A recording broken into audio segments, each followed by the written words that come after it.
hey, if you get nothing from this conversation that I'm calling Mental Health and Depression 101, because I still have discussed bipolar and anxiety and postpartum depression as well, I want you to get this. I want you to pay more attention to the people who matter. I want when somebody tells you how they feel, listen, it's not a compare about who's having the worst day, okay? But I just want to once again introduce you to the most amazing people I've ever met. This is a lot. And what I'm learning, but everybody can tell my eyebrows usually go up, so they must be here right now. So it's Jemima, it's Tabitha, and it's Caroline.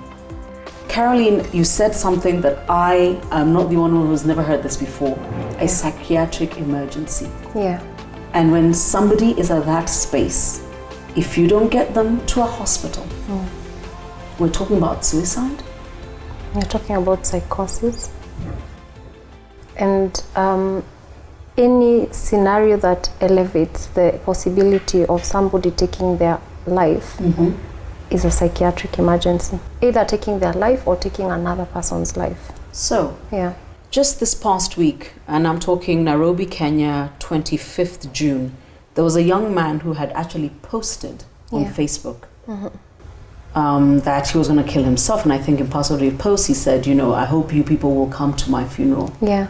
That is an emergency. That's a psychiatric emergency. People would have gone bonkers looking for him. I don't know, people would even have called Safaricom to track him. That would have saved a life. But then, guys think, you think you're the most stressed, go do it. Yes, and and the worst thing is the internet doesn't forget. So all the comments from everybody who said, go right ahead, they're all there. Yeah. But Jemima, you were saying it doesn't happen overnight. No, it doesn't. It is progressive because it starts from entertaining, not really entertaining, but actually having a battle of negativity in your thoughts. And then going from there, you move to isolation, like for my case. You isolate yourself completely from the world. And then finally getting to that place of, I want to bow out from the earth. I want to bow out from life. I want to say bye. And I'm just tired. I'm fed up. I'm just tired. And I want this thing to end. Actually, that's what it's all about. Suicide is about thinking that if I end my life, then this thing, this negative emotion, that will dark cloud, end. That deep hole. Yeah, that deep hole might now have a base at the bottom. Because it seems to be unending. Yes, it's unending. It's a bottomless pit, and it's really dark, and you're alone. And so you feel like, I guess if I end this trip, then maybe this thing will come to an end. But Tabitha, when we were talking about this, you said that it's not one day. There's like a journey to suicide. There's planning, there's thinking about it. I can remember for me, it was like I would sit somewhere and like she said, you fantasize about suicide. You fantasize about how it would be nice to be dead. So there are times I would wake up in the morning and I'm alive and I would be so disappointed. I mean, why did I have to wake up? It's like I don't want to live, I don't want to do anything, I just want to die. And I would wonder what does it feel like for someone to just lie there cold and dead? You think about it actively. Yeah, because for somebody who has depression, it takes more courage to live than to die. Oh, wow. Yeah. You can imagine waking up in the morning and you have to struggle to fight to get out of bed. You have to fight to go to the bathroom. You have to fight to leave the house. You have to fight. This fighting sometimes, you're like, I'm done. How can I end this? And then you Google or you watch 1,000 Ways to Die. And depending on the pain that you're feeling, then you start fantasizing about the least painful or the most painful. Because some people want to feel pain because at least they'll have a physical representation of the inner pain that you feel. And that's why many people cut. Cut. Because you want to see something at least visible that you can say, this is painful, you know, because you lose yourself, you know, being a soul in this body. Sometimes you feel out of control if you cannot get it to function the way you want to function. And so you're in there getting lost, wondering, why is this machine not working? You know, the way you feel like a laptop, you just want to hit it. You're supposed to be going this direction, but you're not going. So it becomes a struggle and you're like, let me trash this thing, you know. And so by the time somebody is actually attempting or they're successful at suicide, you have thought about it. There's a group I meet and there's a guy who went and bought a rope. He has surveyed his whole house, tested the strongest beam, hung on it just to be sure that once his weight collapses, it will hold him. And so he had just been waiting for the day. And sometimes the day comes. There's a plan. Yes. It just doesn't happen. It just doesn't happen. Yeah. There's no such thing as siku moja aliamuka kajua. Like when I attempted suicide myself, I knew where to get the medicine. I knew how many they were. You know, so you actually have planned. It's a plan, like the way you plan your job description. It's a plan. Yeah. When we were talking, you told me, and I will say this as a person in media, we're guilty of not doing the stories, that our suicide rates have gone up what percentage? 58% now. And you know, somebody will comment on this video and say, how does she know that's the number? Can I tell you why I will validate you? In the years I was on radio, there's a time we used to discuss suicide with a gasp. And I can actually tell you, probably from about 2008, it wasn't even a call-in item. So we see the stories, but it'll be on The Nation on page 23, to be at the Standard on page, I don't know, 30. If we even pick it up at all. Actually, let me tell you how blasé we are as a community and a nation, and I can speak for Kenya about suicide. Chances are, if somebody kills themselves over a betting issue, a football game, it will be covered by Mpasho and Ghafla before mainstream media pick it up, because we've actually trivialized it. Yeah. We've trivialized it. It's not news anymore. It isn't. It doesn't pay anymore. It doesn't pay. Yeah. Yet, I come from the industry where they say if it bleeds, it leads. That one doesn't lead. Yeah.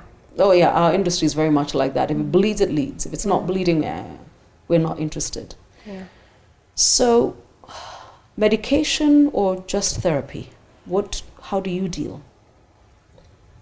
Unfortunately, I didn't have the finances to get any medication.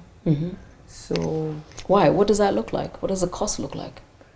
I think I just imagined it would just be too expensive, because I was really at a place of financial disadvantage, having lost my job and not having any income streams coming in. So I think I imagined it would be really expensive just to see a psychiatrist. I was thinking in the figures of 100,000, maybe 50,000, I guess, and I didn't have that. And I think I just resorted to just listening to gospel teachings, listening to music, which was uplifting. In fact, it reached a point I was intentional about what I would listen to. Good. I would listen to very encouraging, particular songs. Like my 3 favorite songs are this Vashon Mitchell, Turning Around for Me. I really love that song. That song really echoed what I was going through. Tell Your Heart to Beat Again by Danny Goki. And I think the other person I would want to talk about is Jason Nelson, I Am. I would really focus my mind on those songs. And I would really encourage myself every day. I would say, yes, things don't look, they don't look rosy right now, but things will turn around. It will turn around. I had to generate hope for myself because I wasn't getting it anywhere else. My friends could only do so much. Of course. Yeah. And if they don't understand what you're going through, they're like, Yeah. Jemima tena na Yeah. zile story zake With her drama. with her drama yake. So therapy or medication? Both. Okay. How does medication feel like? Because I know a lot of people that I've heard of who are on medication try and actually get out of it. I think the only reason for me, the only reason I would want to get out of medication is because they are so expensive. So she is right. Yeah, she's right. So tell me, what does expensive look like? Like there was a time I was per day, I would take, it would cost 800 bob for just that day. I would take a tablet in the morning and a tablet in the evening. 800 shillings a day. Yeah. We've had lunch for less. Yes. Okay, And so for you, it would be a cost issue to get off the medication because really, Yeah. and you're on one because I know a lot of people are on a cocktail of drugs. You are just on one. Yeah, I'm on one. And the dosage has reduced to like half a tablet. Okay. Yeah, and I take it every other day, not every day. And you've never gone around telling yourself, I can do without it. I don't need it. Yeah, there are times I tell myself that. And then the cloud But comes. Yeah. And then you like, take the medicine. Yeah. Caroline, you were on the cocktail. Yeah. How many were you on? Wow, at some point I was on like 9. There's a time I was on even injections. You know water is expensive in Nairobi. Yeah. Just drinking those 9. Yeah. And I would go, luckily for me, my husband's job had given us a medical card. So even when I was admitted, first when I went to Bustani, I was like, I don't want to be here with mentally ill people. I was in denial. But because of the psychosis, I had to get a room of my own. So I was lucky that I was able to get a private room at the Aga Khan Hospital. Then that was like a lot of money. And then leaving, I used to go there every month and my medical bill would come to, just the meds at the chemist would come to like 9K, 12K, around there. And that would be, that would be scary because I would be like, what if we didn't have a card? That mean that I would go to Mathare, or how else would I get? As Jemima nods vigorously. Yeah, because it's terribly expensive. Right now I've seen there's a lady, I helped take her son to Thika level 5. They have a psychiatric unit. You pay 100 bob for the card. But then the medicine, you can't get it in the hospital. You have to go and look for it out there. And you get it in like what she's saying, pills, sometimes half a pill, and it's expensive. And on top of that, there's a lot of side effects. You add a lot of weight. Anybody she who has mentioned been, that. yeah. And then there are so many other side effects because it's a brain chemical balancing sort of thing. And sometimes when you're sedated, like for my case, I left the hospital feeling blank. Oh yes, of course. Like I would just stare into the wall. I would not switch on the radio or the TV, and I would just sit. And I think that's where my journey began, because suddenly I woke up from in there and I was like, who am I? Who is this that is so blank? Oh, I realized, I think I could rewrite this story again. But then I told myself, I'm not leaving this house until I know why I was created. And I was very stubborn about it. I was like, I'm not going back to the rat race. I'm going to leave this door once I have discovered what my purpose is. If I'm gonna be here forever, let me be here forever.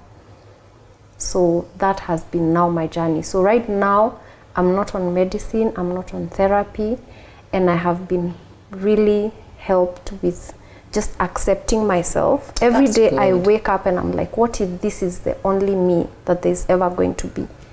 This is true. Yeah, so I don't deny that part of me that handles this depression, and I love me. Let me just interrupt you and say you're so inspiring right there.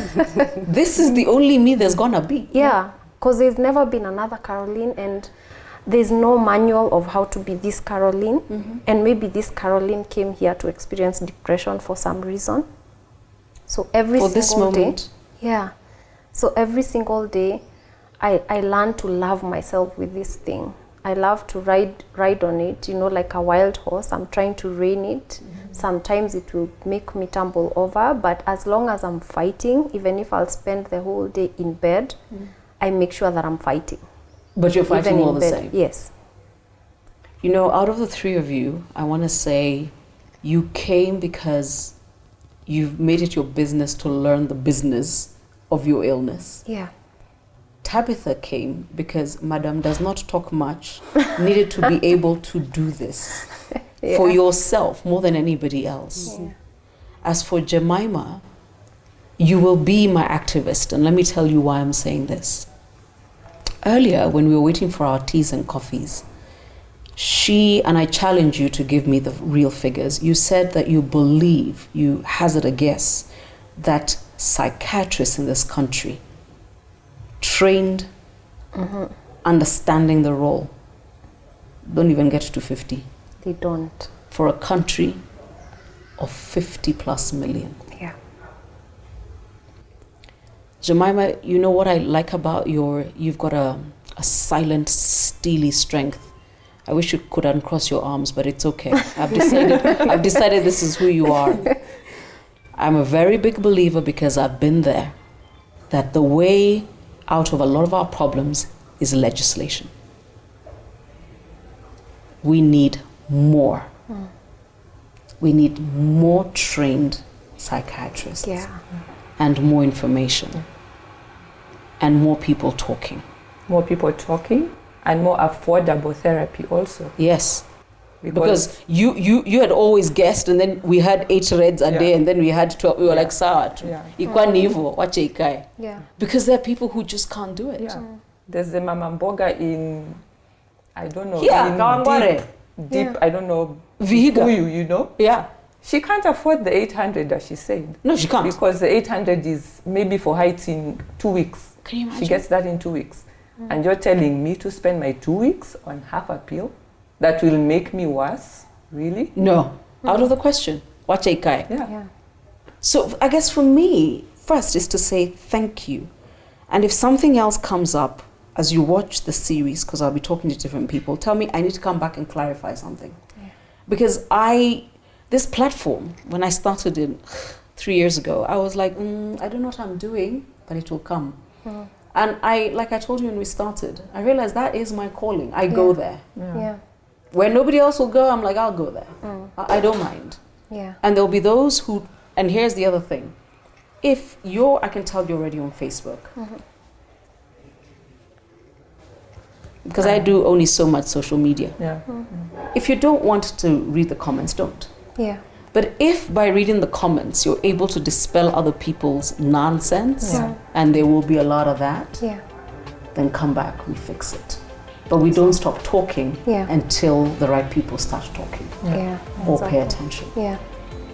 Yeah, because I believe that the people who are going to shift this are those people who are not suffering from depression, but have a lot that they can change through policies and through just anything. Because the minute we start other people join in, because they need to make a way and a healing space for others, that's when the shift happens. Otherwise it will just be us among us. But you realize the shift just started. It just started right now. Right here. Yeah. Awesome. And We thank did you. well. Yes. Thank you. Thank you so much. Thank you for having me. Thank you.